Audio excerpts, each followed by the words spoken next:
Oke, sudah. Silakan Mas Fani, 45 menit ke depan sepenuhnya di Mas Fani. Siap, terima kasih Pak Rangga. Selamat siang Bapak Ibu semua. Assalamualaikum warahmatullahi wabarakatuh. Alhamdulillah sekali lagi hari ini kita bisa berkumpul meskipun dalam dunia maya Pak ya, tatap muka secara online.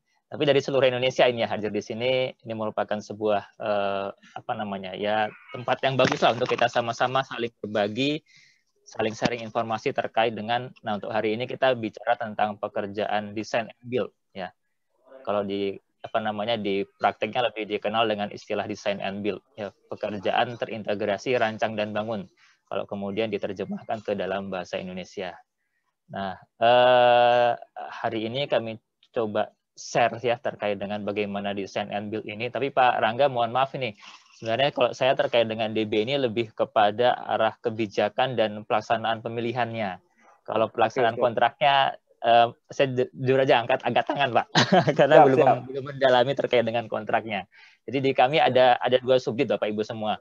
Jadi ada subdit yang terkait dengan pengadaan barang dan jasanya, dan ada subdit yang mengatur terkait dengan kontrak konstruksinya. Jadi ya ini dua tangan Pak Direktur ya, ini Pak, tangan kanannya yang pengadaannya, tangan kirinya kontraknya. Jadi dua-duanya jalan Pak. Betul. Siap. Siap, izin ya kami lanjutkan Bapak Ibu semua. Tadi mungkin sudah sebelum masuk ke sini tadi disampaikan oleh Pak Rangga, perkenalkan Bapak Ibu semua, nama saya Fani Duha. Ya, saya sebagai saat ini sebagai ahli muda pembina jasa konstruksi di Direktorat Pengembangan Jasa Konstruksi. Jadi silakan nanti kalau Bapak Ibu ingin konsultasi lebih lanjut, ingin diskusi lebih lanjut, silakan by WA boleh, atau kalau mau datang ke PUPR agak susah sekarang karena masih harus membawa bukti dokumen swab ya, swab antigen minimal negatif. Jadi kalau nggak bawa itu nggak bisa masuk Pak. Jadi by WA dulu.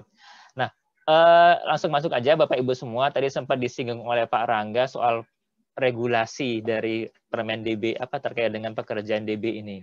Nah, tadi disampaikan ada Permen 1 tahun 2020. Nah, ini Bapak Ibu semua kami informasikan sebenarnya yang terbaru itu bukan Permen 1, ya, tapi sudah ke Permen 25, Pak. Ya, jadi Bapak Ibu semua terkait dengan pedoman untuk pengadaan DB itu, sekarang yang terbaru itu adalah di Permen nomor 25 tahun 2020. Jadi memang di tahun 2020 ini kami 2 kali mengeluarkan peraturan menteri yang terkait dengan pekerjaan desain and build. Di awal Januari kami mengeluarkan Permen nomor 1 tahun 2020, kemudian sekitar bulan September kalau saya tidak salah keluar lagi Permen 25. Permen 25 ini tidak mencabut Permen 1, tapi hanya merubah sebagian isi dari Permen 1 tahun 2020.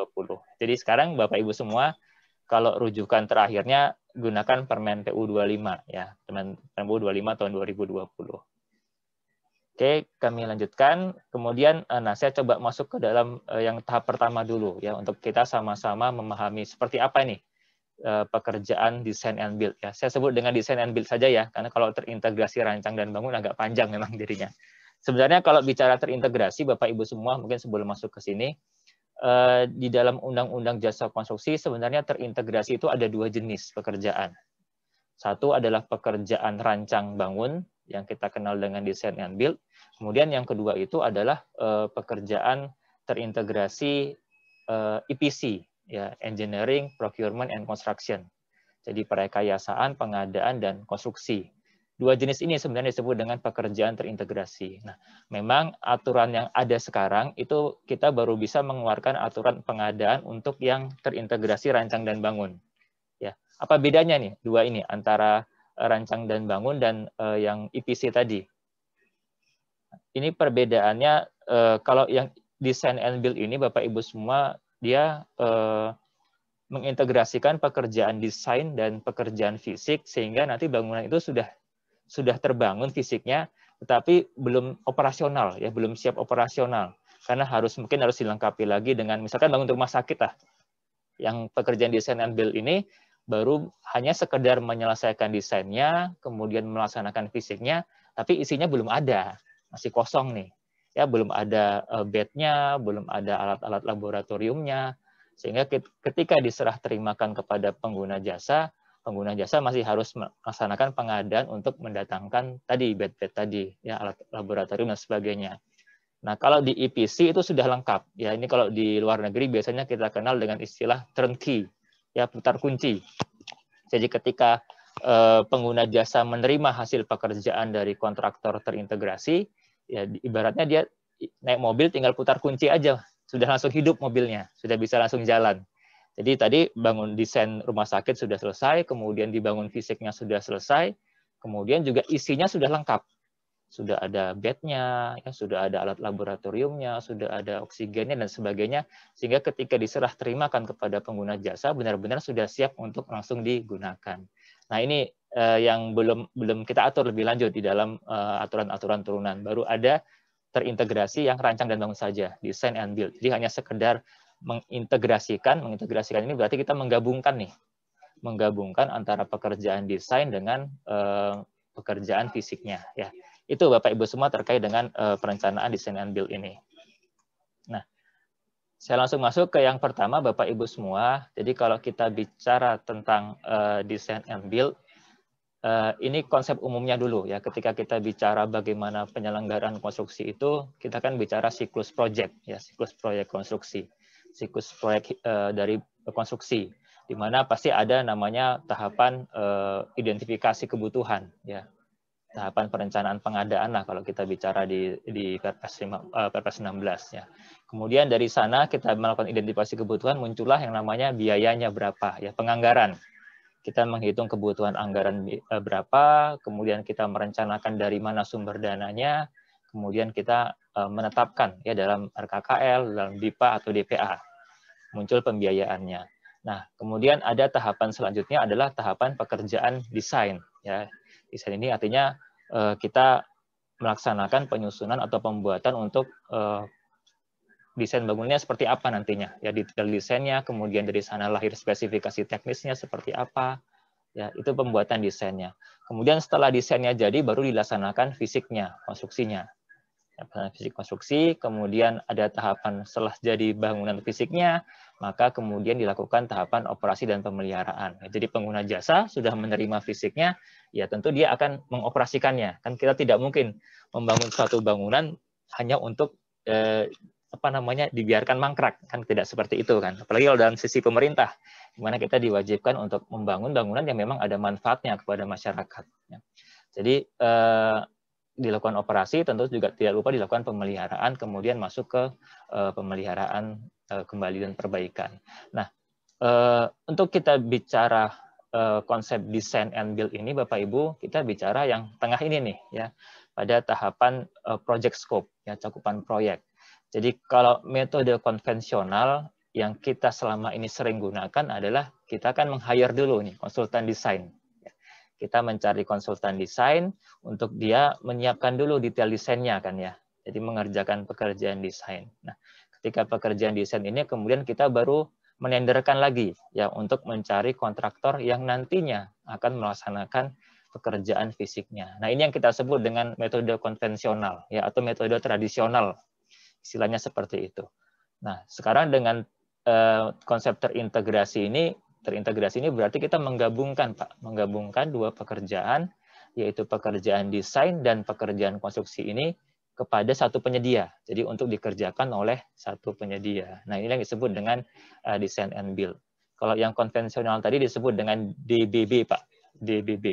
DBB ini desain, B-nya yang kedua, B ini adalah bid, kemudian B yang terakhir adalah build-nya. Jadi mendesain, kemudian membidkan itu menenderkan, kemudian baru membangun. Ya. Ini yang konvensional. Nah, ini kita integrasikan, kita gabungkan ke dalam satu penyedia, bahwa penyedia itu bertanggung jawab ya untuk melaksanakan pekerjaan desain sekaligus melaksanakan pekerjaan fisiknya. Nah, sebenarnya kalau dalam prakteknya ini sudah banyak sebenarnya ya bagaimana mengintegrasikannya. Kalau tadi di dalam Undang-Undang 2 itu mengintegrasikan antara desain, konstruksi, dan pengadaan, itu bisa hampir sama dengan yang DBOM ini. Ya, jadi desain, build, sudah operate sekalian, dan maintenance. Atau Untuk yang KPBU, yang mungkin Bapak Ibu sudah ada yang pernah mendengar kerjasama pemerintah dengan badan usaha. Ya, ini juga masuk salah satu skema terintegrasi. Ya, jadi mengintegrasikan pembiayaan ini kepada satu penyedia untuk kemudian dia melaksanakan desain dan konstruksinya. Ya. Tapi kembali lagi kita fokus pada hari ini adalah kita akan coba membahas sharing bersama terkait dengan pekerjaan desain and build ini. Ya. Menggabungkan antara pekerjaan desain dan konstruksi. Nah, di dalam PM 25 dan Permen 1 tersebut didefinisikan rancang bangun ini adalah sebagai pekerjaan yang berhubungan dengan pembangunan suatu bangunan, ya, yang penyedianya memiliki satu kesatuan tanggung jawab. Tanggung jawab dalam apa? Dalam melaksanakan pekerjaan perancangan dan pelaksanaan dari konstruksi fisiknya. Ini Bapak Ibu semua pengertian dari design and build itu sendiri, ya. Oke, nah kemudian mungkin ada yang ingin tahu ya kenapa dikembangkan metode DB ya, kenapa kita mencoba mulai membangun konsep penyelenggaraan dengan metode design and build ya. Jadi kalau kita banding-bandingkan memang ada beberapa perbedaan ya. Misalkan terkait dengan tadi di mana metode konvensional ini pengguna jasa itu harus sudah menyiapkan yang namanya detail engineering design dulu ya sebelum bisa melaksanakan pekerjaan fisiknya. Nah, kalau di design and build ini pengguna jasa menyiapkan yang namanya konsep desain ya atau basic design. Jadi tidak sedetail dari DED, tapi hanya sekedar gambaran awal saja nih. Ya kira-kira maunya kita itu seperti apa? Ya ibarat mungkin kita jahit baju, kita sudah punya gambaran nih. Ya kita pengennya kantongnya 2 atau 1. Kemudian modelnya seperti apa, berkerah atau tidak. Ya. Tapi belum ada ukuran detail-detailnya seperti panjang lengannya berapa, panjang lebar bahunya berapa, itu belum terukur. Kemudian yang perbedaan kedua adalah terkait dengan peranan konsultan pengawas, Bapak Ibu semua. Ya, jadi kalau yang metode konvensional ini, kita melakukan quality control, pengguna jasa melakukan quality control itu dengan memanfaatkan peran dari konsultan supervisi. Ya. Jadi kita meng-hire konsultan supervisi untuk membantu pengguna jasa melakukan pengawasan dalam pelaksanaan pekerjaan. Nah, kalau di dalam design and build ini kita bukan meng-hire konsultan supervisi, ya, tapi kita meng-hire konsultan MK. Jadi yang lingkup tugasnya lebih luas daripada supervisi. Ya, karena nanti MK ini akan membantu bukan hanya pada saat pelaksanaan dari fisiknya, Pak, ya, tapi sudah membantu pengguna jasa pada saat penyiapan ketentuan pengguna jasanya, menyiapkan rancangan kontraknya, menyiapkan dokumen tendernya, itu sudah dibantu oleh konsultan MK. Ya.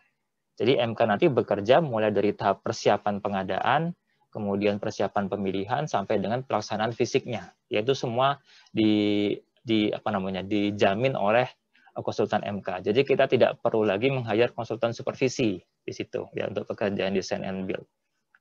Kemudian yang ketiga, design and build ini juga lebih membuka peluang kreativitas dari penyedia jasa. Ya karena tadi kita hanya menyiapkan basic design, ya kita persilahkan nih kepada penyedia untuk mereka mengembangkan konsep desain sesuai dengan kompetensi mereka, tawaran mereka, sepanjang memang tidak masih dalam batas-batas yang kita tetapkan tadi. Ya, tadi misalkan kita pengennya bajunya ini punya 1 kantong, ya silakan kembangkan desainnya. Yang penting saya maunya 1 kantong di situ. Seperti itu, Pak. Tapi kalau yang metode konvensional ini, karena sudah ada DED-nya, inovasi penyedia menjadi terbatas ya karena setiap perubahan DED kan ya harus dikonsultasikan dulu dengan konsultan perencananya. Kemudian yang keempat dari sisi masa pengadaan ya procurement stage-nya. Karena kalau yang konvensional ini berarti kan kita harus melalui tahapan seleksi dari konsultan desainnya dulu, kemudian masuk kepada perencanaan pekerjaan perancangannya, kemudian kita masuk lagi ke dalam tender untuk pekerjaan fisiknya, baru masuk ke pelaksanaan fisik konstruksi. Tapi kalau dengan design and build kan tadi karena desain dan fisiknya ini bisa berjalan berbarengan, jadi tidak akan lebih singkat nanti jangka waktunya ya daripada kita menggunakan metode konvensional. Ya. Kemudian yang kedua, mana yang lebih baik antara konvensional dengan DB? Apakah kemudian dengan perbandingan seperti ini kita menyatakan design and build itu lebih baik Ya ternyata tidak juga Bapak Ibu semua ya. Jadi mau itu metode konvensional, mau itu metode design and build atau apapun, sebenarnya baik tidaknya itu bergantung kepada pengguna jasa sendiri ya, pada penyedia jasa juga. Artinya seberapa kemampuan pengguna jasa untuk memahami ya. Misalkan sekarang banyak tren ini Bapak Ibu semua, ini mohon maaf juga kami sampaikan, banyak tren itu menggunakan metode design and build itu hanya sekedar ikut-ikutan saja nih. Yang tapi nggak tahu bagaimana menyiapkan basic desainnya, tidak tahu bagaimana menyiapkan ketentuan pengguna jasanya, pemikirannya hanya lebih cepat, lebih cepat, lebih cepat. Ya. Nah ini ketika dipersepsikan seperti itu bisa jadi malah DB-nya ini nanti tidak akan lebih cepat daripada metode konvensional. Ya. Jadi mana yang terbaik, tidak ada yang terbaik Bapak Ibu semua. Di antara kedua ini, kalau Bapak Ibu merasa nyaman dengan metode konvensional, ya itu lebih baik untuk Bapak Ibu sendiri. Ya. Tapi kalau merasa dengan desain and build-nya sudah mampu menguasai, akan menggunakan DB, ya mungkin nanti bisa didapat juga kelebihan-kelebihan yang tidak didapat pada metode konvensional. Ya. Baik. Nah, ini kajian di luar Bapak Ibu semua ya. Kami di dalam Indonesia sendiri belum melakukan kajian nih ya untuk membandingkan antara benefit dari ketika kita menggunakan metode yang tradisional kita bandingkan dengan yang metode design and build ya. Karena kalau di Indonesia di aturan pemerintah sendiri DB ini mulai dikenal di tahun 2015 Bapak Ibu semua ya, ketika PUPR mengeluarkan standar dan pedoman pengadaan nomor 19 tahun 2015 untuk pekerjaan DB. Ya, jadi memang baru berusia 5 tahun nih. Nah, ini kita belum ada kajian yang cukup detail untuk membandingkan hal ini, tapi di luar sana ini di Amerika kalau saya tidak salah ambil itu DB ini ternyata dari sisi waktu itu cukup menghemat waktu ya 33%. Jadi kalau pekerjaan dengan yang biasa 10 bulan ini 7 bulan bisa sudah selesai ya. Kemudian dari sisi biaya ini juga lebih hemat ya, menghemat 6% biaya ya. Tapi di kita ini memang masih menjadi perlu diperbandingkan lebih lanjut ya, ini kajian di luar. Oke. Nah, kita masuk ke Permen 25-nya Bapak Ibu semua terkait dengan kriteria pekerjaan DB yang diatur seperti apa ya. Sebenarnya secara teori Bapak Ibu semua kami sampaikan tidak ada batasan ya untuk pekerjaan DB ini. Pekerjaan desain and build ini bisa untuk apa saja dan bahkan mungkin sudah biasa kita lihat di dalam lingkungan kita sendiri. Ya misalkan ada tetangga bangun rumah. Ya sering kan kita temukan tidak meng-hire arsitek kan untuk membuat detail desainnya. Diserahkan semua kepada pemborong untuk dia menyiapkan desainnya, kemudian untuk melaksanakan fisiknya. Ya. Jadi DB ini sebenarnya ya sudah familiar di kita sendiri, ya sudah familiar dalam kita sendiri dan bisa digunakan untuk pekerjaan apa saja. Ya. Tetapi memang dalam Permen 25 kita masih membatasi Bapak Ibu. Ya. Jadi ini bicaranya bisa dan boleh nih. Ya kalau bisa ini bisa untuk semua pekerjaan. Ya tetapi dari sisi aturan yang dibolehkan itu saat ini yang boleh menggunakan pekerjaan DB itu adalah untuk pekerjaan kompleks dan pekerjaan yang mendesak. Jadi kriteria pekerjaannya dua ini Pak. Ya, kalau kita bicara aturan saat ini dalam Permen PU 25 bahwa pekerjaan yang boleh menggunakan metode design and build adalah pekerjaan kompleks dan pekerjaan mendesak. Ya, kenapa hanya dibatasi dua ini Pak, Bapak Ibu semua? Ya memang karena ini adalah hal yang baru, kita masih coba dulu nih. Ya kita ibaratnya ini masih uji coba lah. Ya kita pengen tahu sebenarnya bisa tidak dari penyelenggara konstruksi di kita itu baik itu pengguna jasanya, baik itu kontraktornya, ya baik itu nanti kalau dari sisi pemerintah mungkin ada auditornya, bisa tidak menerima dari metode design and build ini ya karena mungkin tadi hal-hal yang baik di luar belum tentu ketika kita coba adopt di sini bisa kita gunakan. Jadi kita masih batasi Bapak Ibu semua di Indonesia pekerjaan DB ini baru untuk dua ini yaitu pekerjaan kompleks dan pekerjaan yang mendesak. Nah, kriteria kompleks dan mendesak, kalau kompleks ini kami masih memakai kriteria sesuai dengan kriteria kompleks pada Perpres 16 tahun 2018. Jadi sama, kecuali kita tambahkan satu. Ya. Jadi kompleks adalah yang mempunyai resiko tinggi, memerlukan teknologi tinggi, menggunakan alat yang didesain khusus, memiliki kesulitan untuk didefinisikan secara teknis. Nah, kita tambahkan satu lagi, memiliki kondisi ketidakpastian yang tinggi. Ya. Ini dari 5 kriteria ini cukup dipenuhi salah satu saja. Ya, jadi tidak harus kelima-limanya ini dipenuhi. Ya, jadi cukup salah satu saja terpenuhi, maka itu sudah dianggap sebagai pekerjaan yang bersifat kompleks. Ya. Nah, cuman memang Bapak Ibu semua kami sampaikan, kalau kita baca di sini kan kompleks ini kriterianya mempunyai risiko tinggi, ya, kemudian punya teknologi tinggi, peralatan yang khusus. Nah, ini memang kata-kata yang sifatnya kualitatif, ya. Jadi memang agak sulit mengukurnya ini. Dan memang belum ada ukuran yang lebih valid menggambarkan apakah risikonya tinggi atau tidak. Nah, ini ya harus dibuat justifikasinya, ya. Silakan dibuat justifikasinya sebaik mungkin sehingga ketika siapapun yang akan bertanya bisa sepakat bahwa pekerjaan ini adalah pekerjaan yang risikonya tinggi, ya, atau teknologinya tinggi. Untuk yang pekerjaan mendesak, kami kriteriakan 3 kriteria ini, ya, bahwa pekerjaan yang secara ekonomi dan sosial memberikan nilai manfaat lebih kepada masyarakat, segera dimanfaatkan, dan pekerjaan perancangan dan fisiknya tidak cukup waktu kalau dilaksanakan secara terpisah. Nah, perbedaannya untuk kriteria di pekerjaan mendesak ini, ketiganya ini harus terpenuhi, ya. Jadi kalau di kompleks tadi dari 5 kriteria ini cukup salah satu saja yang memenuhi, itu sudah bisa digunakan sebagai justifikasi. Nah, kalau yang di pekerjaan mendesak ini, Bapak Ibu semua, 3-3 ini harus dipenuhi, ya.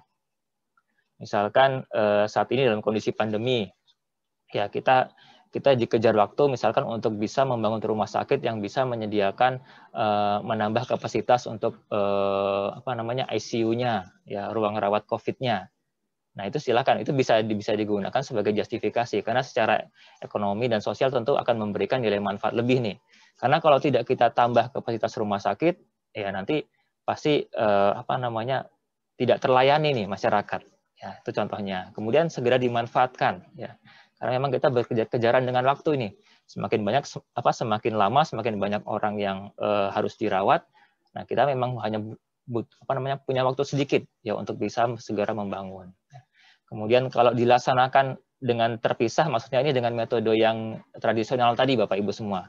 Ya, ketika dilaksanakan dengan kita menyiapkan detail desainnya dulu, kemudian kita baru menenderkan fisiknya, kemudian baru melaksanakan fisiknya, ternyata ini tidak cukup waktu dikaitkan dengan yang tadi, yang 1 dan 2 tadi. Karena kalau kita laksanakan dengan begini, kapasitas rumah sakit yang ada sekarang sudah kolaps nih, ya, sehingga tidak cukup waktu. Nah, itu salah satu bentuk justifikasi kalau yang pekerjaannya ini mendesak, Bapak Ibu semua, ya. Nah, tetapi manapun pilihan yang diambil, ini juga cukup salah satu saja, ya, tidak harus kedua-duanya terpenuhi. Jadi salah satu saja, misalkan pekerjaan kompleks, maka mau dengan DB, ya silahkan. Atau pekerjaannya adalah pekerjaan yang mendesak, mau dengan metode design and build, ya juga silahkan. Jadi tidak harus pekerjaan kompleks dan mendesak, kedua-duanya tidak, ya. Nah, di dalam Permen 25, Bapak Ibu semua, disampaikan bahwa harus ada penetapan, ya, untuk yang menetapkan apakah pekerjaan ini kompleks atau mendesak dan apakah akan dilaksanakan dengan design and build, ya. Jadi diatur pekerjaan rancang dan bangun ini ditetapkan oleh, kalau paketnya ini bersumber dari dana APBN, maka harus ditetapkan oleh menteri atau kepala, ya. Jadi yang pimpinan tertinggi yang menetapkan, karena ini kita masih ambil ranah kebijakan nih, ya. Tadi karena kita belum ingin membuka seluas-luasnya untuk metode design and build, jadi masih kepada ranah kebijakan pimpinan. Nah, jadi kalau mau ada pekerjaan DB, ya harus ditetapkan dulu, ya, oleh menteri atau kepala untuk yang kementerian lembaga, atau kalau yang di daerah itu oleh gubernur atau bupati wali kota. Ya. Jadi kalau Bapak Ibu ada yang dari daerah, mungkin pengen mencoba menggunakan metode di design and build, nah harus ada penetapan dulu nih, ya, dari Pak Gubernurnya, misalkan paketnya di lingkungan provinsi, ya. Atau kalau paketnya di lingkungan kota kabupaten, ya silahkan nanti dari bupati wali kotanya yang menetapkan bahwa misalkan pembangunan jalan layang di A ini adalah pekerjaan yang mendesak, ya, sehingga dilaksanakan dengan metode design and build. Gitu. Jadi harus ada penetapan ya Bapak Ibu semua, ya, apakah pekerjaan kompleks atau mendesak dan kemudian dilaksanakan dengan design and build, ya. Oke, baik. izin kami lanjutkan. Nah, ini contoh ya, contoh bagaimana kami coba membandingkan antara yang konvensional dengan design and build dari sisi mendesak tadi Bapak Ibu semua ya. Ini sama-sama kita tahu bahwa kita pernah punya target untuk pembangunan ibu kota negara baru ya, IKN. Dan rencana IKN pada saat itu adalah tahun 2025 ini sudah harus dioperasionalkan. Nah, salah satu kendala untuk memastikan bahwa bisa dioperasionalkan itu adalah kita harus memastikan kebutuhan air bersihnya cukup. Nah, untuk memastikan kebutuhan air bersih cukup, kami ditugaskan untuk membuat sebuah bendungan di sana ya, di Kalimantan Timur. Jadi waktu itu di bulan Oktober 2019 ini perintahnya ya. Nah, ini kami coba identifikasi bahwa kita hanya punya waktu sampai dengan Januari 2024. Di mana bangunan bendungan tadi sudah harus berfungsi ya. Jadi 2023 sudah mulai diisi dan 2024 ini sudah mulai berfungsi. Nah, dari Oktober 2019 sampai 2024 di Januari ini kami coba kemudian buatkan simulasinya antara ketika kita menggunakan metode yang konvensional yang atas ini atau kita menggunakan skema design and build. Nah, ketika kita coba simulasikan dengan metode tradisional, konvensional, ini misalkan kita butuh waktu untuk tender pekerjaan desainnya, 3 bulan habis. Kemudian di 2020 kita masuk kepada pekerjaan perancangannya, ya pembuatan detail desainnya. Ini butuh waktu 1 tahun. Kemudian baru bisa dilaksanakan tender fisiknya ya pada awal 2021 dan diperkirakan disimulasikan memakan waktu 3 bulan. Ya, sementara kebutuhan untuk penggenangannya itu 1 tahun. Nah, sehingga kita dapatkan masa konstruksi bangunan itu hanya ada 1,5 tahun saja nih. Jadi kita hanya punya waktu 1,5 tahun untuk melaksanakan pekerjaan fisik pembangunan bendungan. Dan ini mustahil ya bisa diselesaikan, bisa dilaksanakan. Sehingga kemudian kami coba buat simulasi kedua dengan menggunakan metode design and build ya. Ada pekerjaan pembuatan basic design 3 bulan, kemudian langsung kepada masa pelaksanaan tender untuk pekerjaan fisiknya 5 bulan. Jadi memang lebih lama Bapak Ibu semua ya. Untuk masa tendernya sendiri antara tender fisik dengan tender yang pekerjaan terintegrasi ini nanti akan lebih lama ya. Nanti kita coba lihat kenapa dia lebih lama. 5 bulan. Nah, kemudian tadi masa penggenangan 1 tahun. Nah, dari sini kami mendapatkan masa penyusunan detail desain dengan fisiknya itu 2,7 tahun. Ya, jadi ada lebih banyak keleluasaannya, hampir 2 kali waktu dari yang ketika kita menggunakan metode konvensional. Ya, jadi kita punya lebih banyak waktu untuk bisa melaksanakan fisiknya. Dan dengan waktu segini masih dimungkinkan nih ya untuk kami bisa melaksanakan pekerjaan penyelesaian pekerjaan bendungan ini. Ya.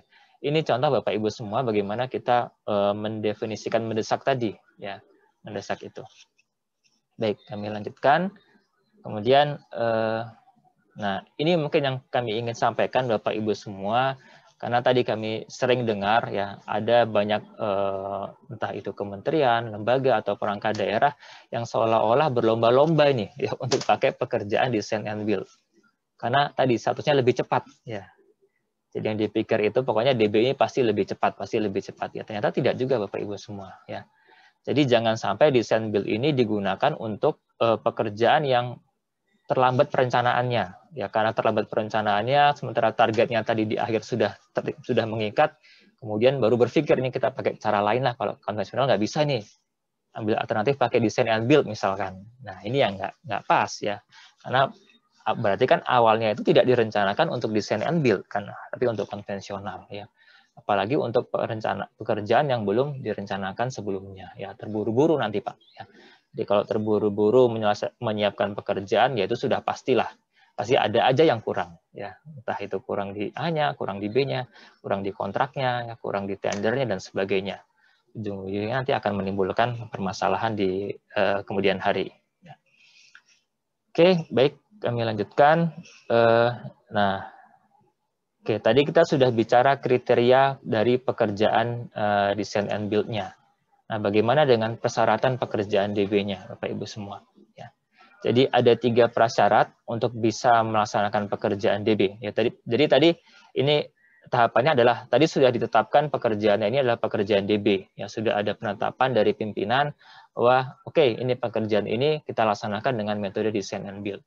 Nah, kalau sudah ada penetapan itu baru kita masuk ke sini nih, ya. Pertama adalah kita harus pastikan tersedia konsultan MK ya sejak persiapan pengadaan. Nah, ini yang tertulis di dalam Permen 1 2020. Harus ada konsultan MK sejak persiapan pengadaan. Nah, di Permen PU 25 Bapak Ibu menambahkan kalimat yang merah ini ya, atau tim teknis. Artinya sekarang tidak lagi ada kewajiban untuk harus ada konsultan MK ya dalam pekerjaan DB. Itu bisa digantikan oleh tim teknis ya. Sepanjang memang tim teknisnya ini sanggup ya. Rata-rata sih kalau yang saya coba diskusikan dengan para PPK ya lebih milih menggunakan konsultan MK ya. Karena pekerjaannya berat Bapak Ibu semua ya. Tapi di Permen PU 25 memang dibuka ada tim teknis atau tim teknis untuk menggantikan konsultan MK ya. Itu dari sisi penjamin mutunya. Kemudian yang kedua, persyaratan pekerjaan DB adalah harus ada dokumen-dokumen ini ya. Sekurangnya ada dokumen rancangan awal yang berisi data peta geologis ya, referensi data dan sebagainya. Ini yang harus disiapkan juga ketika kita akan melaksanakan design and build ya. Kemudian tentu saja dokumen usulan DIPA DPA ya kalau di pemerintah. Kemudian yang ketiga juga harus diperhatikan alokasi waktu yang cukup ya untuk penyedia itu dalam menyiapkan dokumen penawaran ya. Ini contoh simulasi yang kami sampaikan tadi Bapak Ibu semua ya, ketika tender yang konvensional itu bisa hanya 3 bulan, tapi kok yang tender DB bisa lebih lama, bisa 5 bulan. Ya karena memang kita harus menyediakan waktu yang cukup untuk penyedia itu bisa mengembangkan konsep desain, kemudian menghitung kebutuhan biayanya berapa. Kalau yang konvensional kan sudah ada BOQ-nya, ya tinggal ngisi harga satuan saja kan penyedia itu, jadi lebih cepat. Tapi kalau yang di DB ini, karena belum ada rincian seperti tadi, ya penyedia sendiri yang harus menyusun dari nol, ya berdasarkan konsep desain dari pengguna jasa, baru disusunlah semacam BOQ-nya ya, dari penyedia itu. Kemudian mereka, nah untuk menyusun BOQ-nya kan dibutuhkan waktu, ya sehingga kita harus berikan alokasi waktu yang cukup nih untuk penyedia.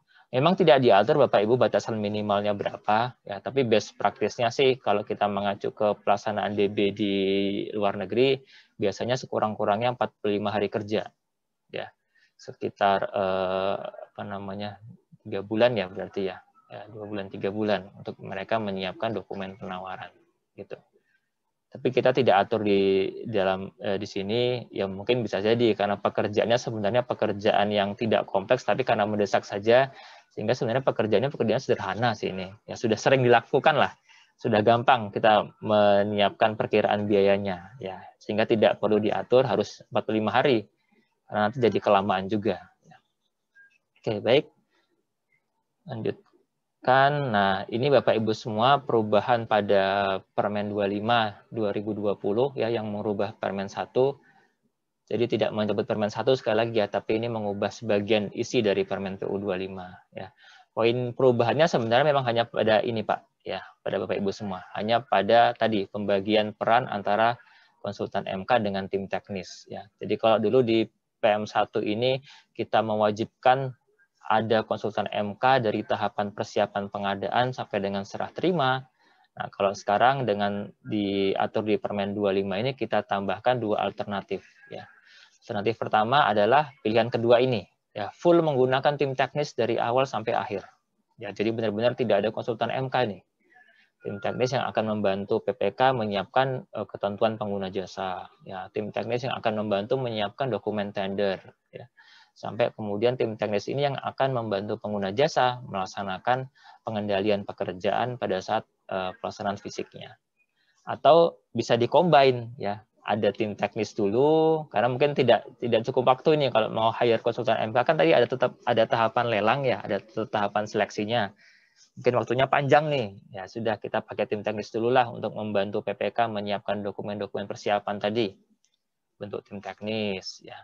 Tapi kemudian kemudian setelah itu baru ditunjuk konsultan MK ya untuk menggantikan peran tim teknis dalam melaksanakan pengendalian di lapangan ya. Ini Bapak Ibu semua perbedaan antara Permen 1 dan Permen PU 25-nya. Ya, jadi hanya menambahkan alternatif adanya tim teknis di sini. Ya, bisa tim teknis full dari awal sampai akhir, atau tadi ya dikombinasi ada tim teknis dulu, kemudian digantikan perannya oleh konsultan MK ketika sudah selesai tahap tendernya, ya tender fisiknya, sudah dapat pemenang kontraktor terintegrasinya. Ini masih berapa lama Pak Rangga? Siap. Masih ada waktu? Masih Mas, masih ya. 15 menit. Oke, siap. Nah, ini Bapak Ibu semua mungkin ada yang bertanya-tanya terkait dengan tim teknis ya. Tim teknis ini seperti apa? Jadi ini juga kita mengacu kepada Perpres 16 ya 2020 bahwa dalam setiap tahapan pengadaan barang dan jasa PA, KPA atau Pokja itu bisa dibantu oleh tim teknis ya.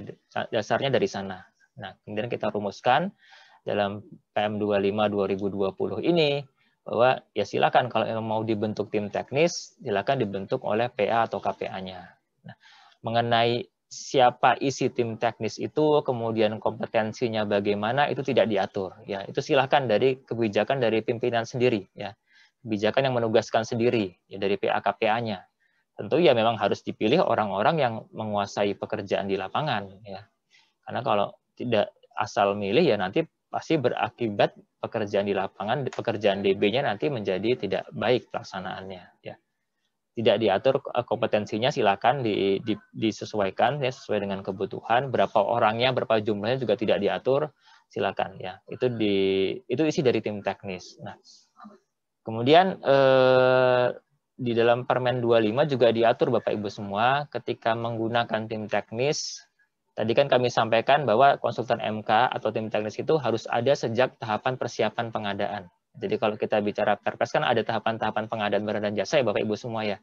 Ada tahapan perencanaan pengadaan, ada tahapan persiapan pengadaan, di mana di situ disusun KAK, disusun spesifikasi teknis, ditetapkan HPS ya persiapan pengadaan, kemudian masuk ke persiapan pemilihan, pelaksanaan pemilihan dan tahapan pelaksanaan pekerjaan. Nah, di dalam desain and build ini kita wajibkan sejak tahapan persiapan pengadaan itu sudah ada ya konsultan MK atau tim teknis di sana.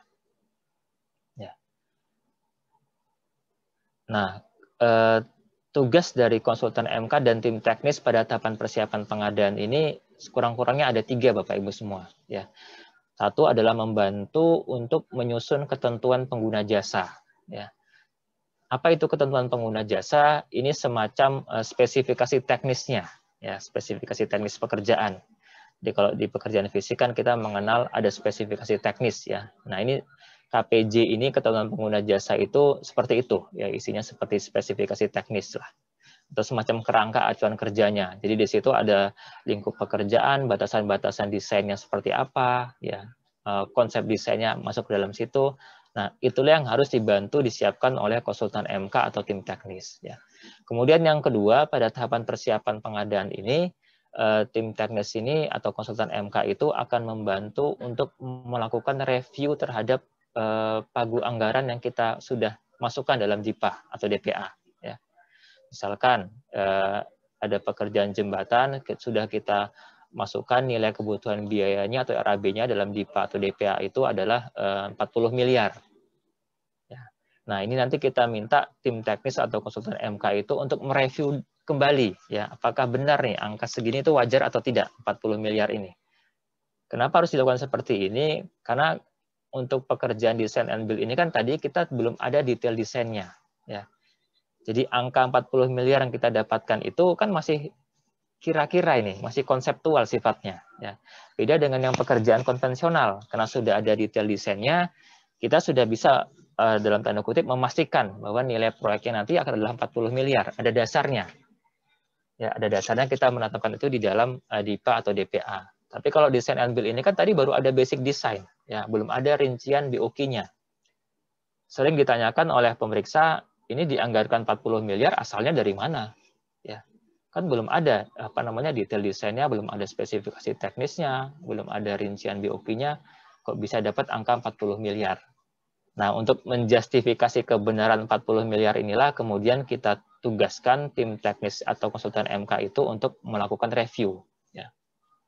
Jadi pola ini kita adopt dari pelaksanaan MRT Jakarta kemarin, Bapak Ibu semua. Ya, jadi MRT Jakarta itu kan dilaksanakan dengan metode design and build juga. Nah, mereka sebelum menenderkan fisiknya, perkiraan biaya yang mereka sudah buat itu direview dulu oleh konsultan di Singapura, ya, untuk melihat apakah masih wajar atau tidak nih. Jangan-jangan kekecilan, jangan-jangan kegedean, ya.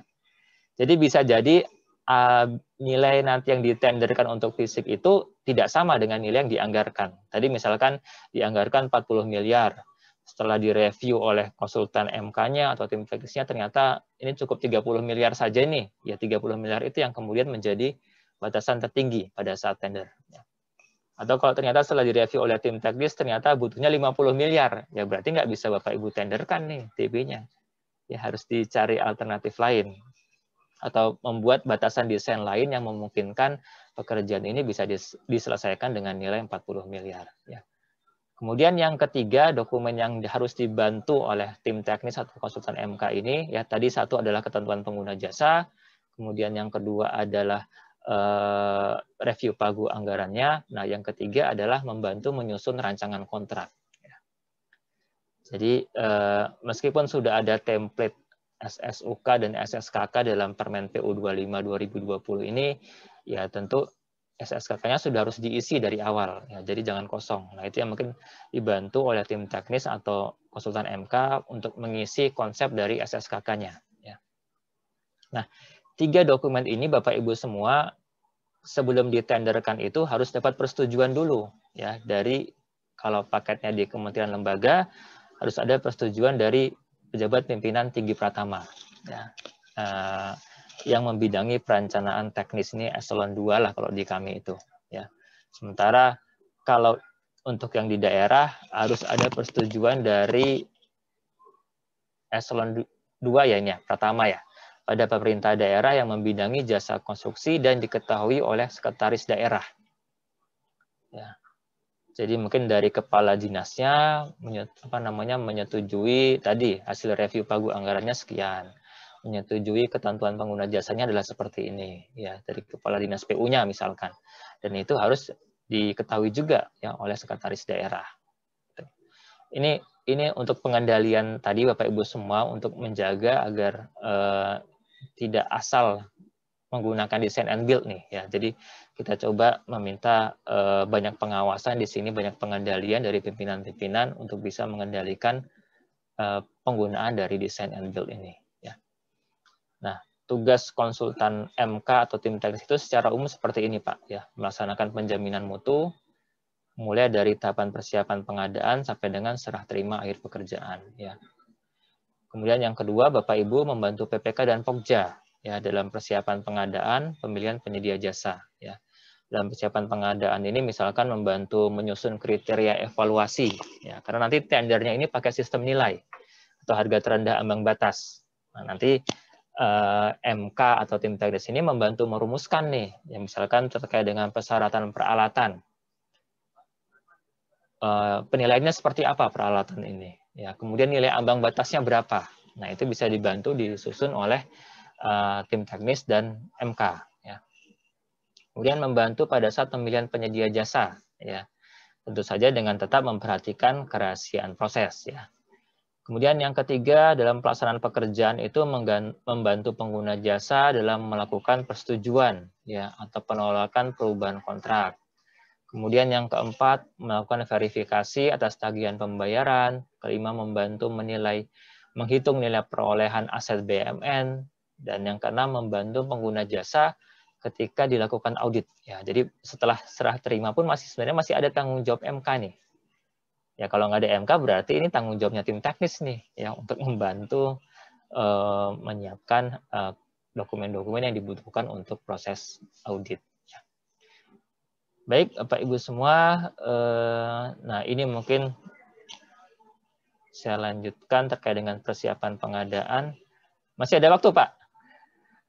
Atau kita diskusi aja? Ini sudah masuk agak teknis sih terkait dengan persiapan pengadaan, Pak Rani. Boleh, Mas Fani. Siap. Nggak apa-apa. Oke ya, ini mungkin sekilas aja Bapak Ibu semua ya. Boleh, siap kalau gitu. Oke, Ya, nah, nanti saya cek mungkin sambil dulu. diskusi saya buka-buka bahan di sini kalau memang Ya. ada yang berkaitan. Tadi sih yang menarik ada yang bertanya di chat, Mas Fani, terkait Mhm. dengan contoh bendungan di IKN tadi. Gimana tuh, Pak? Di akhirnya itu kan tetap di 2024 tuh ya bangunannya jadi ya. Betul. Betul. Nah, hanya Artinya, proses pelaksanaan konstruksinya yang panjang ya. iya, Nah, yang ini Mas. Nah, yang tadi tuh yang bertanya efisiensinya di mana DB-nya nih? Kalau tetap pekerjaannya bisa dipakainya baru di akhir 2023 gitu. Tadi ada yang bertanya gitu di chat nih. betul. Nah, ini membacanya begini Bapak Ibu semua. Yang pertama kita sudah diberi target nih, sudah dikasih tenggat waktu bahwa bendungan ini tahun 2023 ini sudah harus selesai. Jadi kita sudah diikat dulu ujungnya ini. Pokoknya bendungan ini harus selesai di 2023. Sementara sekarang waktu itu ya, ini kita di bulan Oktober 2019. Jadi dalam bulan Oktober 2019 sampai dengan 2023 ini kami harus sudah bisa mengidentifikasi nih, sudah bisa melaksanakan pekerjaan untuk membangun bendungan.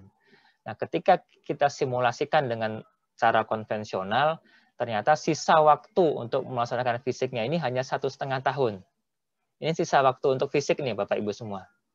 Dan sisa fisik 1,5 tahun ini tidak mungkin diselesaikan.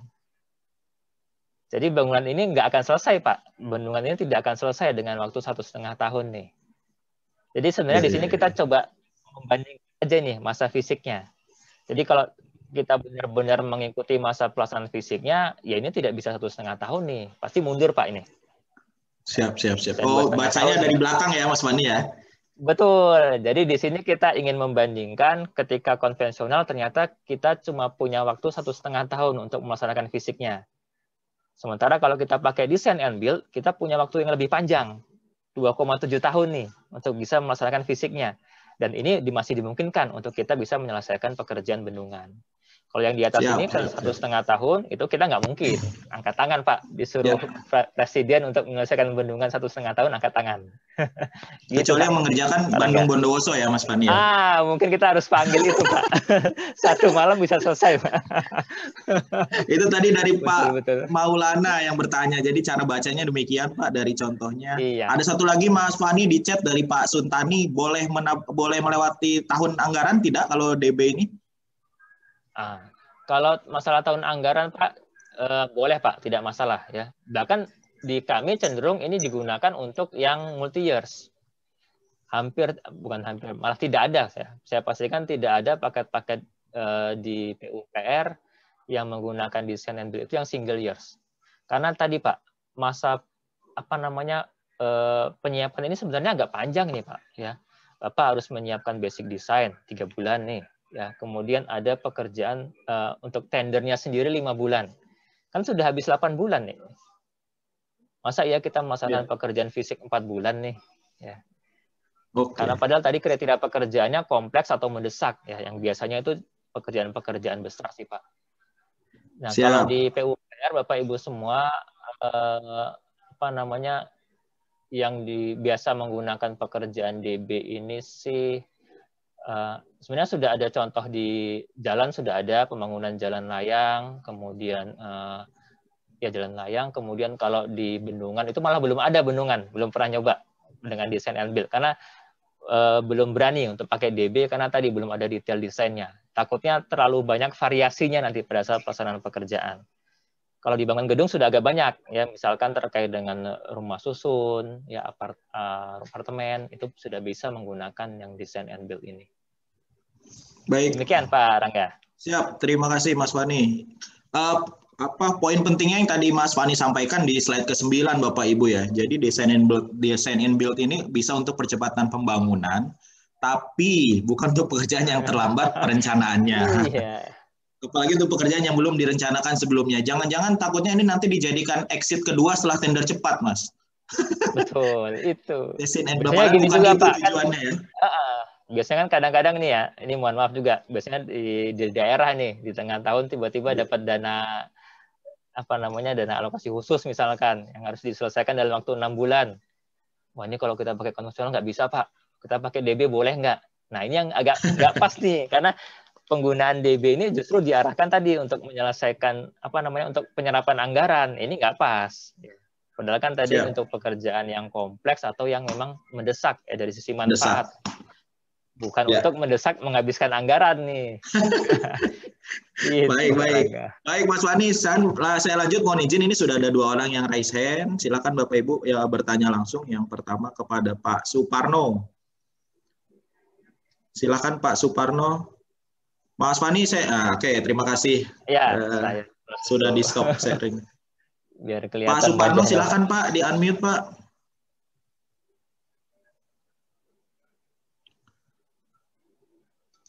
Pak Suparno ada? Di unmute Pak. Bisa unmute sendiri nggak Pak itu Pak? Bisa.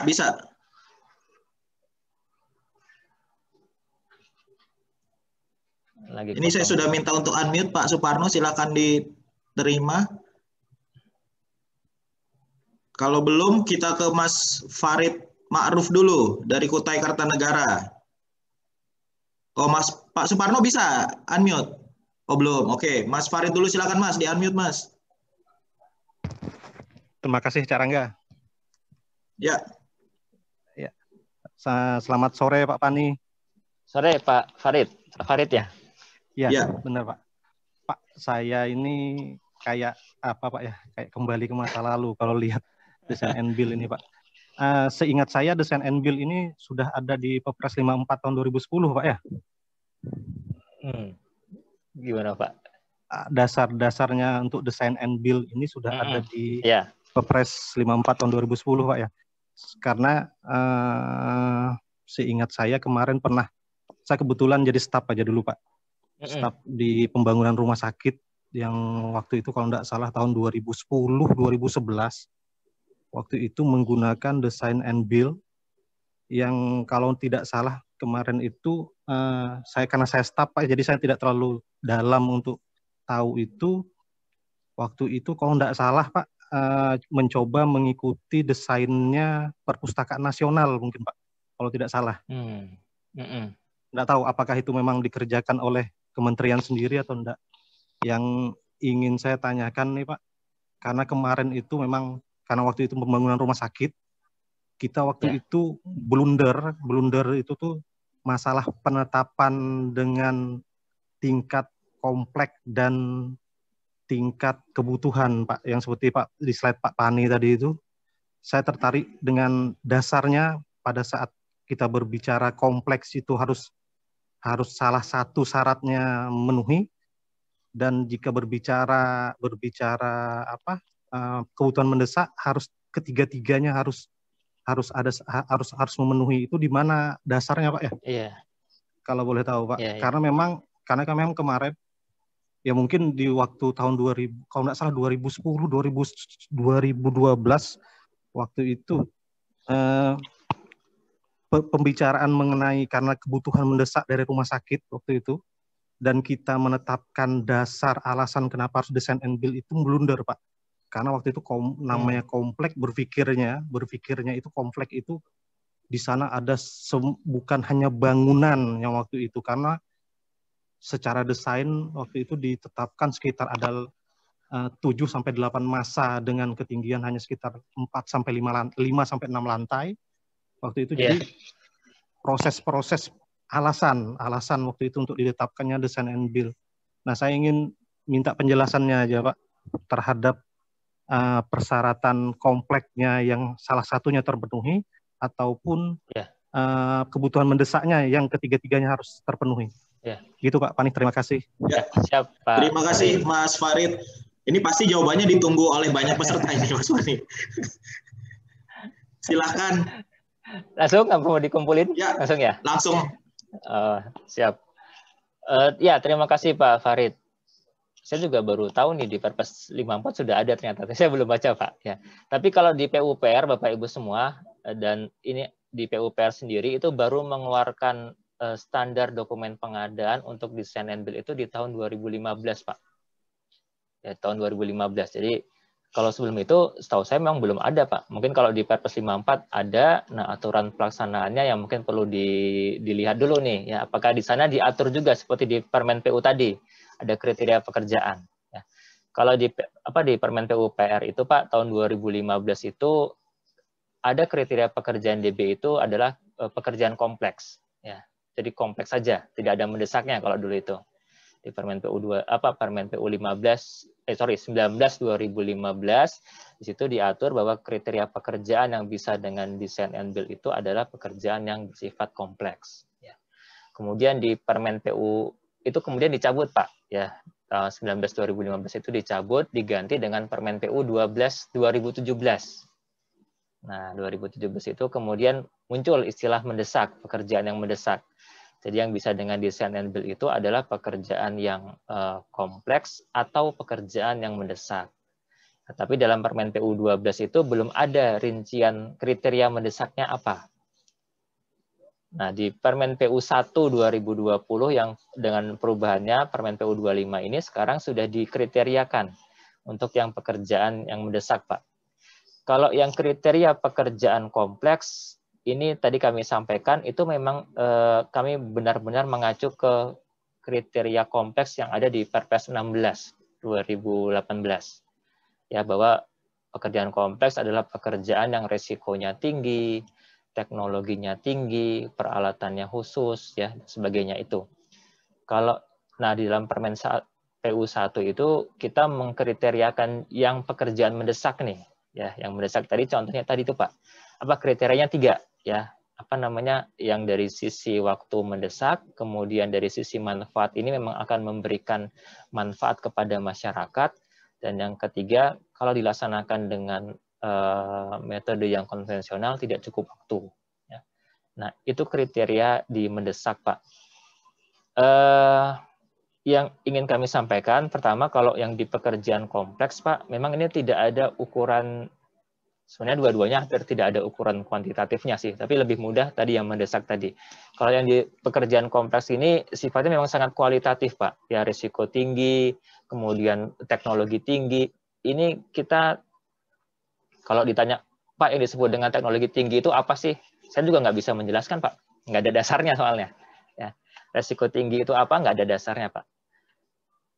Jadi, dikembalikan kepada justifikasi. Jadi harus dibuat dulu justifikasinya nih, Pak, ya, misalkan oleh PPK-nya atau oleh KPA-nya menyusun justifikasi bahwa pekerjaan ini kompleks, ya, mungkin resiko keselamatannya tinggi, atau misalkan ya kalau pekerjaan yang resiko tinggi kayak pekerjaan bangunan, ya, ekstrimnya nuklir gitulah, ya, bendungan contohnya. Kalau yang bendungan ini kan bendungan kalau dia gagal konstruksi kan bisa menggenangi banyak desa, kampung kan, sehingga bisa menimbulkan korban jiwa sangat besar.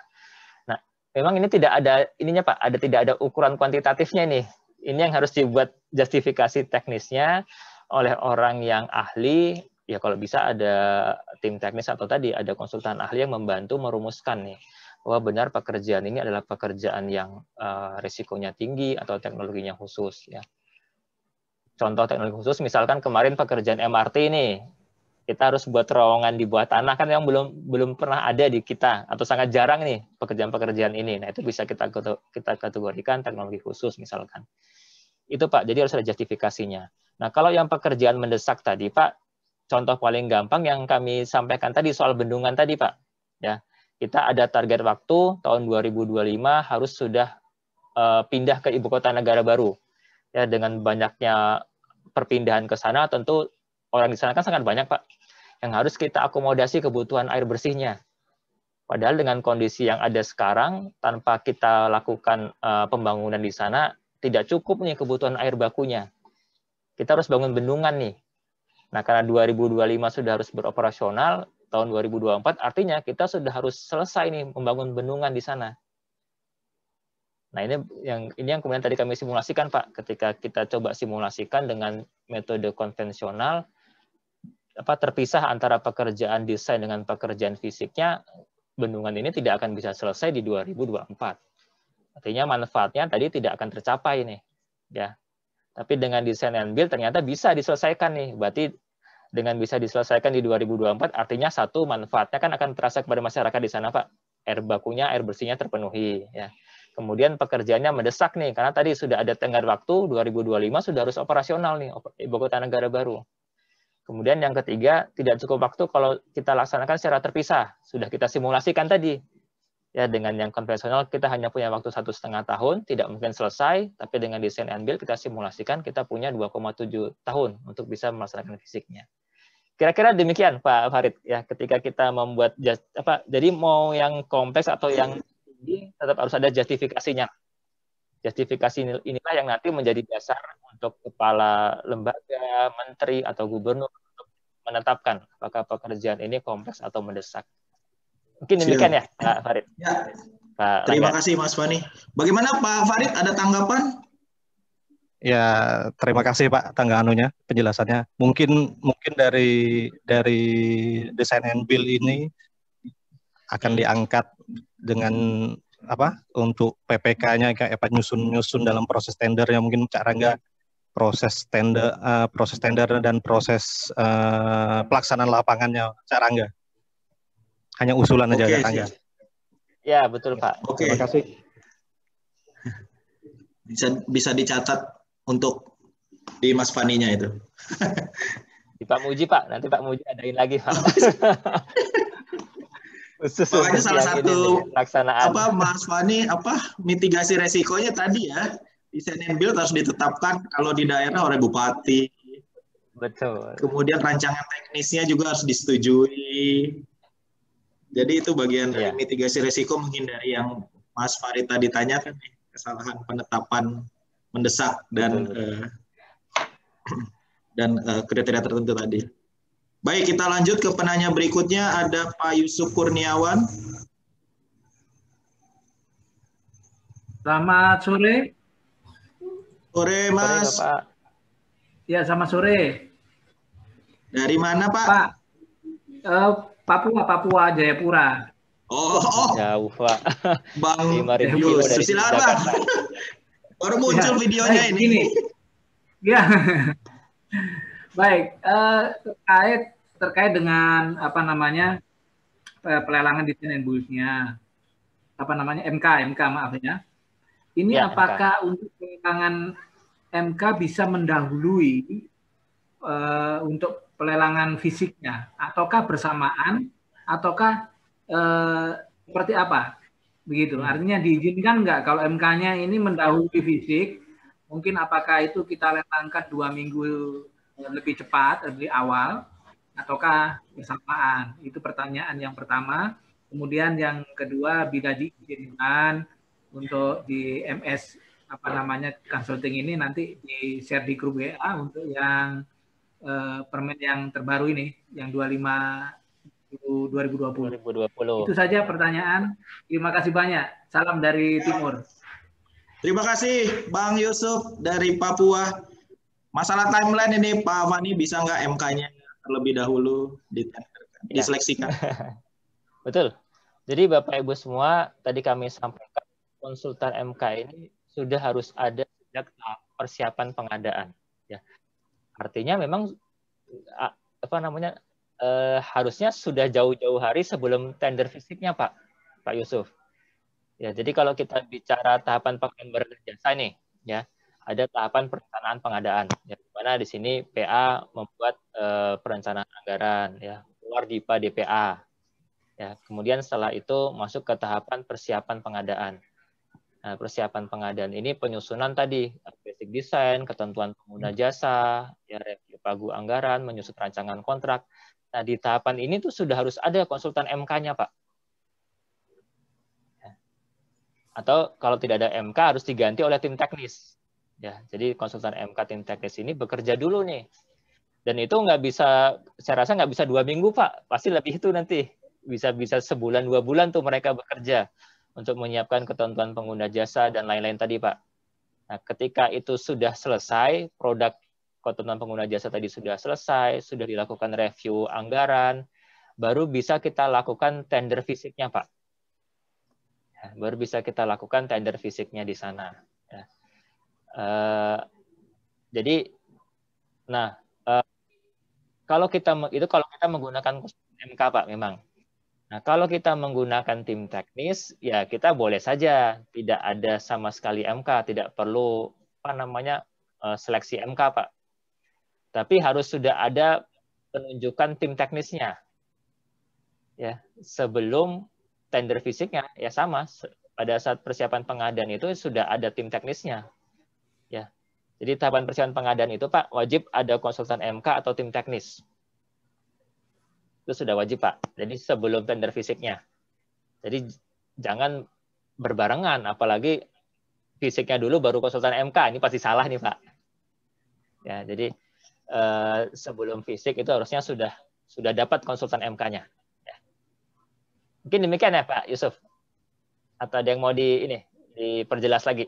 Pak Yusuf, gimana Bang? Ada yang mau ditanggapi? Cukup jelas. Berarti kalau misalnya kita pakai MK, itu sebenarnya kita kan sudah membuat teknis nih. Nah, jadi kita bekerja mungkin lebih awal, tidak terkait dalam hal yang mungkin menyangkut sampai ke volume dan sebagainya, atau semacam basic design. Nah, keluar dari basic design itu baru kita lalu lakukan seleksi MK dulu, setelahnya itu baru seleksi fisik. Begitu bisa Pak? Mohon izin. Iya, sebentar Pak, saya coba share bahan yang tadi ya, biar kelihatan. Share screen. Karena memang di dalam Permen PU 25 ada beberapa alternatif Pak yang Bapak bisa ambil ya. Bentar, ya. Nah, ini. Dasar. Ya. Sudah keluar Pak Rangga? Kelihatan Pak? Sudah Mas Fani, sudah. Ya. Sudah. Ya Pak, jadi kalau yang di pilihan Sudah pertama jelas. ini kita akan menggunakan konsultan MK. Kalau kita pakai pilihan satu ini, artinya kita sudah harus dapat konsultan MK sebelum tender fisiknya Pak. Ya. Jadi kita seleksi dulu konsultan MK-nya jauh-jauh hari untuk mereka tadi menyiapkan ketentuan pengguna jasa, menyiapkan review pagu anggaran. Nah, ketika itu sudah selesai baru Bapak bisa lakukan tender fisiknya. Itu pilihan pertama. Nah, kalau pilihan kedua misalkan diputuskan nih, kita tidak akan ada konsultan MK. Kita pakai tim teknis. Nah, pastikan tim teknis ini juga sama saat bekerjanya pada tahapan persiapan pengadaan. Jadi jangan tim teknis itu bekerja misalkan ditunjuk pada saat baru bersamaan dengan tender fisiknya. Ya ini salah Pak. Jadi tetap startnya sama Pak. Ya startnya itu mau konsultan MK atau tim teknis semua startnya itu sama. Ya sebelum tender fisiknya itu sudah harus ada nih. Entah itu konsultan MK atau tim teknis. Pilihan yang ketiga mungkin tadi karena konsultan MK pengennya pakai konsultan MK nih, tapi kalau kita lakukan seleksi di awal waktunya nggak cukup nih, ya sudah yang awal kita pakai tim teknis dulu deh. Nah ini bisa ya tim teknis dulu bekerja, sambil tim teknis ini bekerja, Bapak mungkin bisa menenderkan konsultan MK-nya, ya sampai dapat konsultan MK-nya di sini, nanti kemudian dilanjutkan oleh konsultan MK. Jadi ini Pak pilihan 3 ini Pak yang bisa diambil Pak, tapi startnya semua sama ya, mau tim teknis mau MK itu semua harus sudah ada sebelum tender fisik. Poinnya itu aja sih Pak sebenarnya. Ya. Mohon maaf Pak, kalau misalnya sekarang kita sudah di teknis ini sudah bergerak, artinya bahkan semisal ini Pak, semisal kita untuk tim teknis itu tergantikan oleh basic design bisa enggak Pak? Bisa Pak.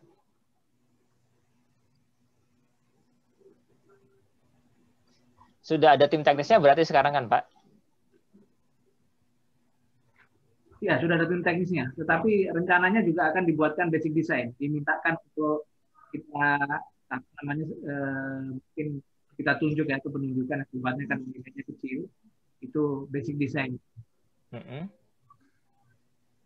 Basic design-nya oleh siapa? Maksudnya oleh konsultan MK atau tim teknis ya?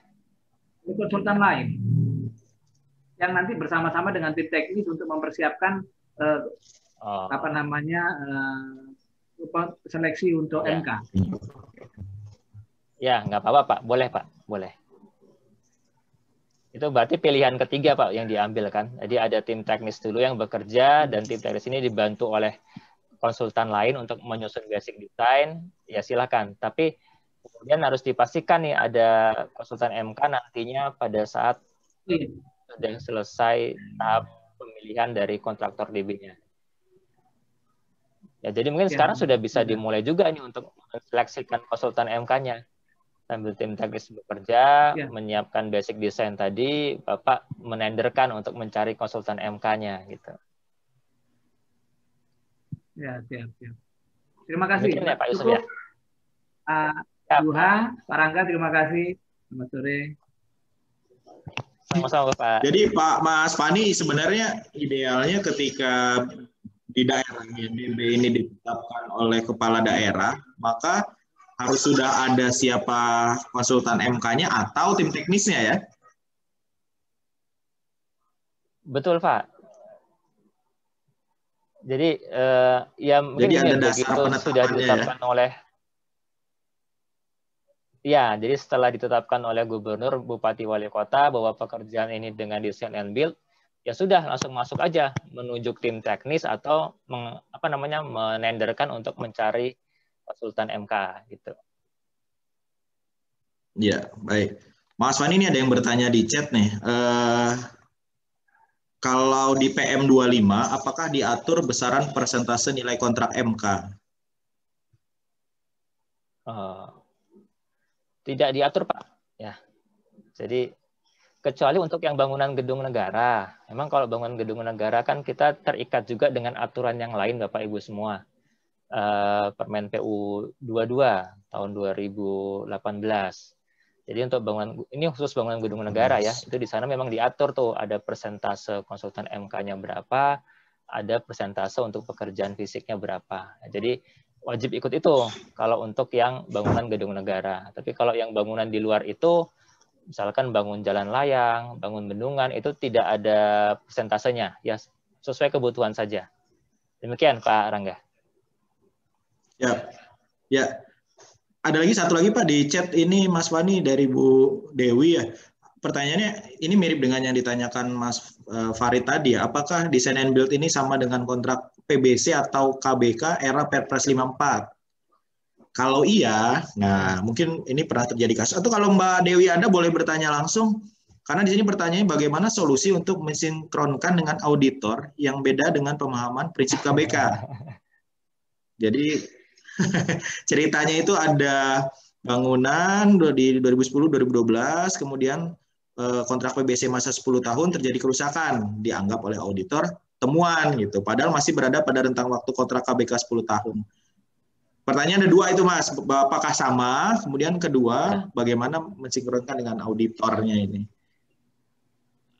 Silakan Mas Fani. Agak berbeda ya Pak Rangga. Jadi beda nih antara kontrak performance based kontrak PBC dan atau KBK, kontrak berbasis kualitas dengan design and build yang beda itu. Kalau DB ini jenis kontraknya kontrak rancang bangun, kontrak design and build ya dengan lumsum. Jadi setelah selesai serah terima ya sudah. Tidak diukur lagi apakah kemudian pada saat pelaksanaan pekerjaannya pada saat pemanfaatannya apakah performanya masih sama atau tidak ya, masih memenuhi atau tidak, itu bukan persoalan ya. Jadi cuman memang terkait dengan auditor ini memang masih ada beda pemahaman nih Pak ya, ini harus saya sampaikan juga. Salah satu hal yang masih belum ketemu antara auditor dengan design and build ini terkait dengan nanti proses auditnya ya. Jadi auditor ini kan yang namanya audit itu kan pasti membandingkan harga awal dengan yang kemudian dilaksanakan di lapangan. Kalau pekerjaan yang konvensional, mereka membandingkannya dari BOQ kan, ada detail desainnya kan sudah ada rincian BOQ-nya, sudah ada rincian volumenya di sana kan. Itu dibandingkan kemudian dengan di lapangan. Nah masalahnya di design and build ini adalah di awal kan memang tidak ada Pak, detail desain seperti tadi Pak, rincian tadi nggak ada ini. volume-volume pekerjaan itu belum muncul nih. Ya, sehingga bingung nih membandingkannya bagaimana nih antara yang awal dengan yang akhir itu membandinginnya gimana. Ini yang belum ketemu Pak sebenarnya Pak.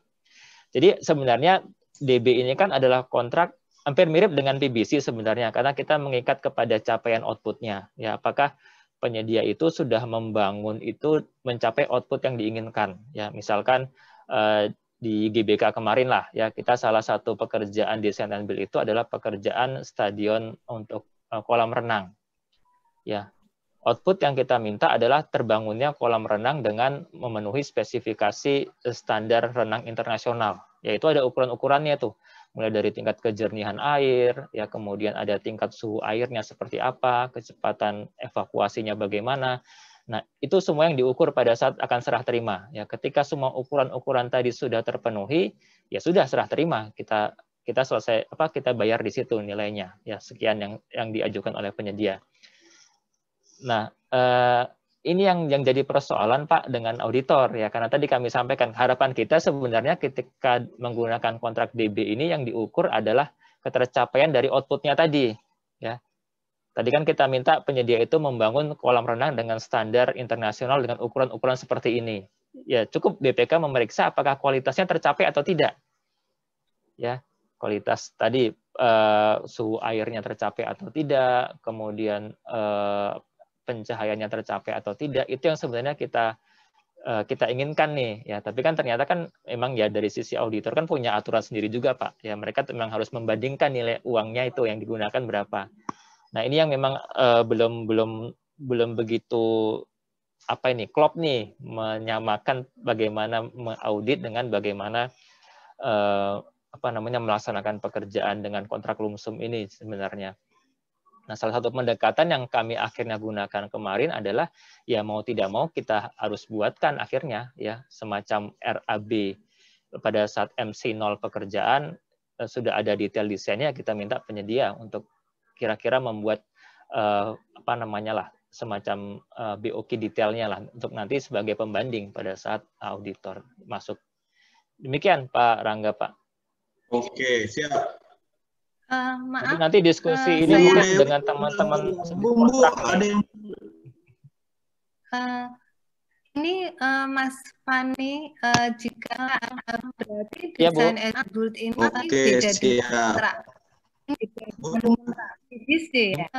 Putus-putus Bu, gimana Bu? Desain and build ini beda.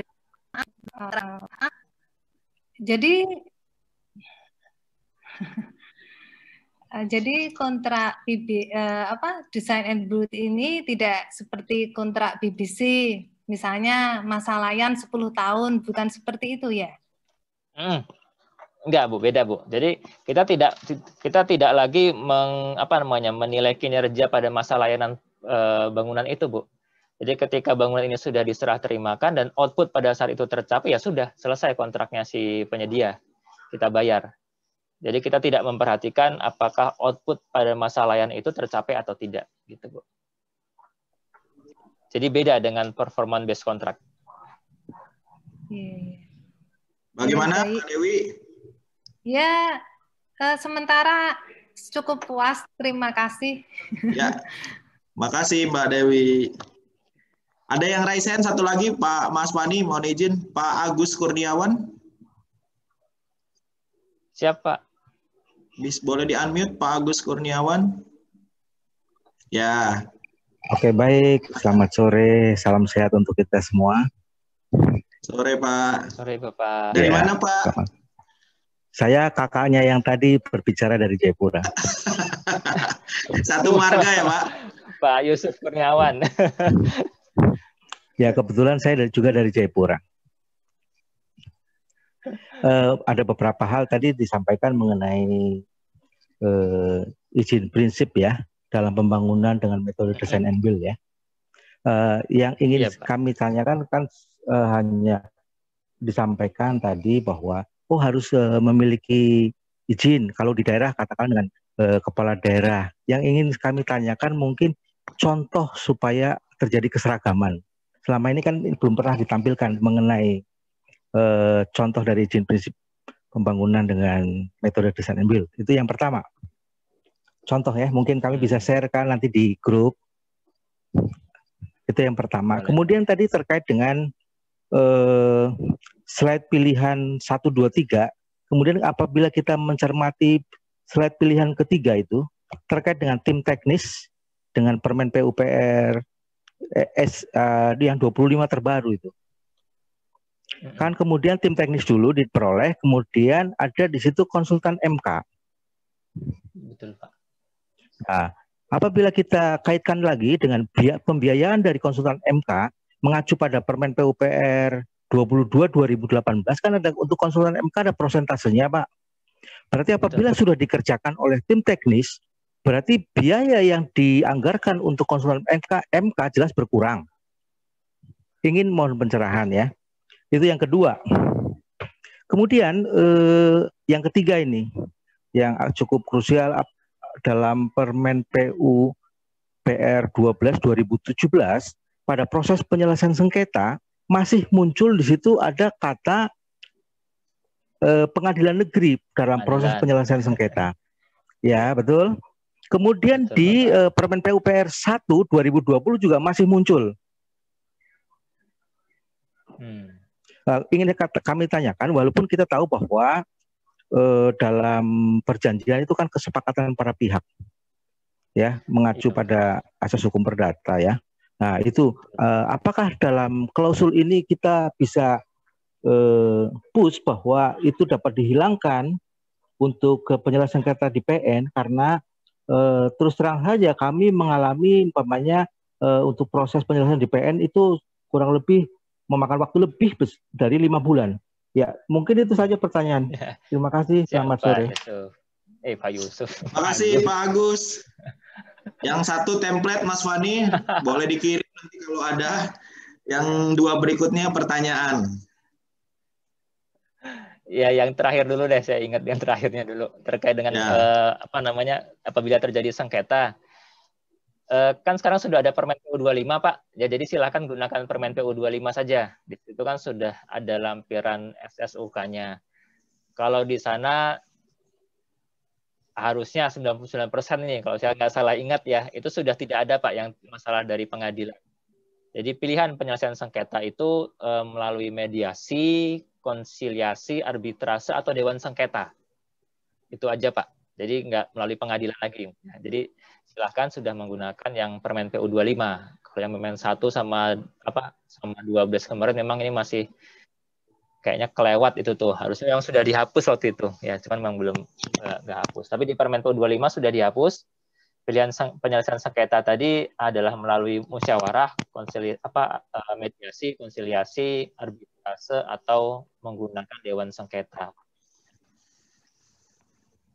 Oke, kemudian yang kedua tadi apa ya Pak Rangga ya? Kalau yang satu yang kedua ini terkait dengan kan di Permen PUPR 22 sudah ada persentasenya itu Mas. Oh iya siap, persentase. Kalau dia MK-nya bukan mulai dari awal, apakah besarannya bisa dikurangi?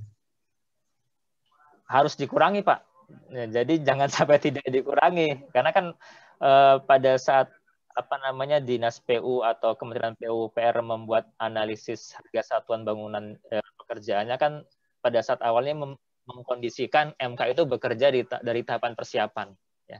Jadi persentase MK itu adalah persentase yang dimulai dari bekerjanya pada tahap persiapan pengadaan.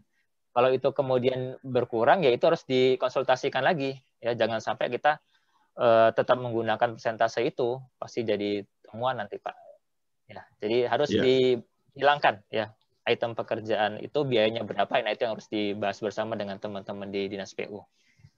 Demikian Pak Agus. Pak Agus bagaimana Pak? Template-nya nanti menyusul ya Pak? Ya, cuman template saya adanya template Pak Menteri Pak ya. Kalau daerah saya nggak punya. Nggak apa-apa Mas. Kementerian ada. Memiliki keseragaman begitu. Ya. Setidaknya kami memiliki keseragaman seperti itu sebenarnya. Ya, siap Bapak. Ya, terima kasih. Oke. Jadi mungkin kurang lebih pengaplikasiannya kalau contoh tadi pertanyaan Pak Yusuf Kurniawan ketika tim teknis menetapkan desain awalnya dengan konsultan perancang, maka MK-nya ya kurang lebih dikurangi biaya konsultan perancang itu, kurang lebih gitu kan Mas Wani ya? Iya, karena betul, dia Pak. tidak menyusun lagi gitu. Iya. Baik, terakhir ini Mas di chat ada yang bertanya teknis nih. Jadi ini Pak I Gede Krisna Putra ada? Pak I Gede Krisna Putra boleh bergabung langsung? Ada Pak. Oke, silakan Pak bertanya langsung saja Pak. Ini Pak, maaf saya videonya segini berantakan Pak latarnya. Dari Begini, mana Pak? Saya dari Bali Pak, mau nanya. Siap. Ya, silakan. Kami tahun depan ada rencana pembangunan gedung negara di atas 5.000 meter persegi. Rencana karena anggaran kami untuk perencanaan di tahun ini seleksi perencanaan Pak. Nah, terus untuk seleksi MK rencana kami di tahun depan lebih dulu dari tender fisiknya. Apakah bisa bertahap seperti itu Pak? Karena MK untuk supervisi dan review perencanaan. Iya. Oke. Ini berarti bukan pekerjaan desain and build kan Pak ya? Bukan Pak. Bukan ya? Ya. Bukan Jadi Pak. kalau ini kan pekerjaan yang konvensional. Di sini disampaikan bangunannya di atas 5.000 meter ya. Kalau saya tidak salah ingat di Permen PU 22 itu ini diatur sebagai bangunan yang memang mewajibkan adanya konsultan MK. Ya. Tapi Pak, karena ini adalah pekerjaan yang konvensional, ya artinya sudah tepat nih Pak. Bapak tahun ini meng-hire konsultan perancang dulu untuk mereka menyiapkan DED-nya, yang menyiapkan RAB-nya. Iya, Pak. Jadi nanti setelah selesai pekerjaan itu Bapak lanjutkan dengan meng-hire konsultan MK. Oh iya Pak. Ya, untuk tahapan persiapan tadi. Udah sesuai Pak kalau ini Pak. Oh nggih Pak. Nggih Pak, terima kasih Pak. Dengan catatan konvensional Pak ya. Kalau Pak. dengan DB nggak bisa. Oh iya Pak. Siap. Siap. Pak. Terima kasih banyak Pak. Ya sama-sama Pak I Gede Krisna Putra. Jadi sudah tepat apa yang disampaikan di chat, tinggal dilaksanakan sebaik mungkin. Tinggal dilaksanakan. Iya. Oke, ada lagi Bapak Ibu yang ingin bertanya? Ini ada di chat, tapi di luar materi ini Mas Fani seputar remunerasi. Oh, ini masalah klasik dari dulu ini. Padahal sudah ditetapkan oleh Kepmen PUPR tentang remunerasi untuk jasa konsultansi. Pertanyaannya boleh nggak pakai harga daerah? Nggak boleh Bapak Ibu semua. Jadi kalau bicara remunerasi minimal untuk jasa konsultan konstruksi itu wajib mengacu ke Kepmen 897 2017 ya. Kenapa seperti itu? Karena dalam Undang-Undang Jasa Konstruksi diatur Bapak Ibu semua bahwa remunerasi minimal itu ditetapkan oleh menteri ya, menteri yang membidangi jasa konstruksi. Artinya Pak Menteri PUPR nih yang diberi amanah oleh undang-undang untuk menetapkan remunerasi minimal ya nasional ya, mau oleh Aceh, mau oleh Papua, ya semua mengacu ke remunerasi minimal yang ditetapkan oleh menteri. Terus konsekuensinya apa? Ya ada sanksinya Pak ya. Jadi di PP 22 2020 itu ada sanksinya. Ketika tidak menggunakan standar remunerasi minimal, maka penyusun dari HPS itu harus mengganti selisih biayanya. Ya, jadi misalkan standar remunerasi minimalnya 18 juta, Bapak Ibu cuma nulis 8 juta, ya harus bayar 10 juta ke kas negara. Kalau satu tenaga ahli, kalau 10 100 juta. Kantong sendiri lagi nanti. Siap. Begitu Pak. Ya, terima kasih Mas Fani. Itu Bapak Ibu ya. Jadi tinggal menjalankan saja sebenarnya apa yang sudah ada ketentuannya. Kalau tidak bisa disiasati dengan kontrak perorangan, kan hanya 55% dari rate. Betul Pak. Baik, terima kasih Mas Fani. Tidak terasa ini sudah hampir selesai waktu kita. Ya Bapak. Terima kasih banyak Mas Fani atas materi yang disampaikan. Bapak Ibu terkait template tadi contoh penetapan mengenai desain and build nanti akan dikirimkan di grup kelas khusus oleh Mas Fani ke Pak Budi seperti seperti itu, atau ke saya nanti saya kirimkan di kelas khusus. Mas Fani boleh statement terakhirnya Mas tentang design and build ini?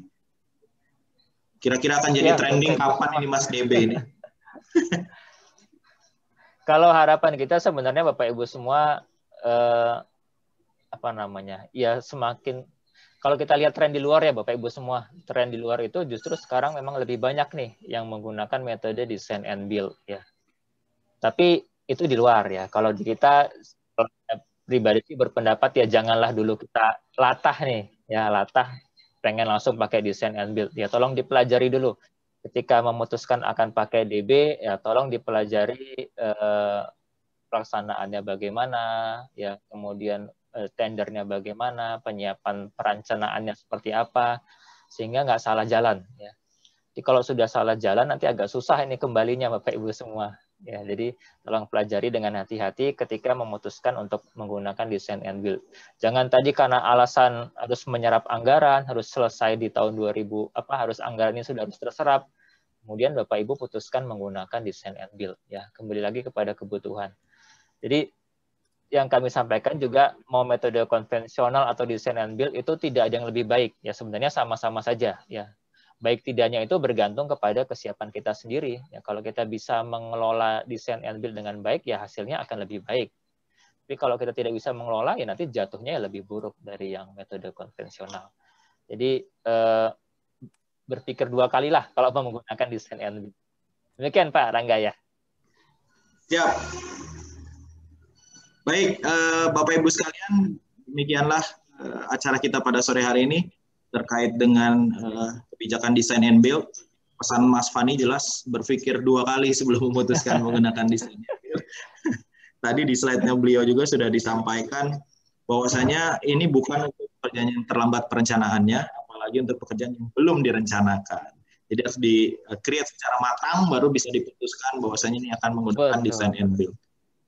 Bapak Ibu sekalian jangan lupa mengisi link daftar hadir sekaligus post di chat Zoom. Link akan kami tutup 20 menit setelah acara ini selesai dilaksanakan.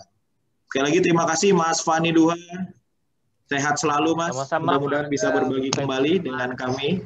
Amin. Terkait materi-materi dari Kementerian PUPR. PR-nya satu webinar lagi terkait kontrak design and build-nya ya Mas ya? Iya, setuju Pak. Jadi cukup banyak nanti ya? Hal-hal menarik nih pada saat pelaksanaan pekerjaan. Iya, mohon dicatat Pak Muklis. Ya, dicatat. Seimbang tangan dan kirinya. Biar dari Pak Muklis silakan Pak mewakili Pak Muji. Ya baik, makasih Mas Rangga, makasih Mas Fani atas pencerahan yang luar biasa nih Bapak. Sore hari ini, dan sehat selalu dan salam hormat buat Pak Dr. PM. Semoga di lain kesempatan teman-teman dari PUPR khususnya Mas Fani bisa memberikan pencerahan dengan materi-materi lain lah gitu. Mungkin gitu Mas Rangga, terima kasih sekali Mas Fani. Siap. Ya Pak, sami-sami Bapak. Baik, terima kasih Pak Muklis. Baik Bapak Ibu sekalian, dengan demikian maka berakhir acara webinar kita pada sore hari ini. Mengingatkan kembali jadwal webinar berikutnya di hari Jumat tanggal 22 tentang mekanisme bahan habis pakai di rumah sakit. Silakan bagi yang ingin bergabung mendaftar pada link yang sudah disediakan. Sekali lagi terima kasih Mas Fani, Pak Mas Muklis dan seluruh peserta. Mudah-mudahan kita semua sehat selalu, yang ditimpa musibah bisa segera diberi keringanan, dan bisa segera berjumpa di dunia nyata yang jelas. Amin. Terima kasih, mohon maaf jika selama memandu acara ini banyak kekurangan. Saya akhiri, wassalamualaikum warahmatullahi wabarakatuh.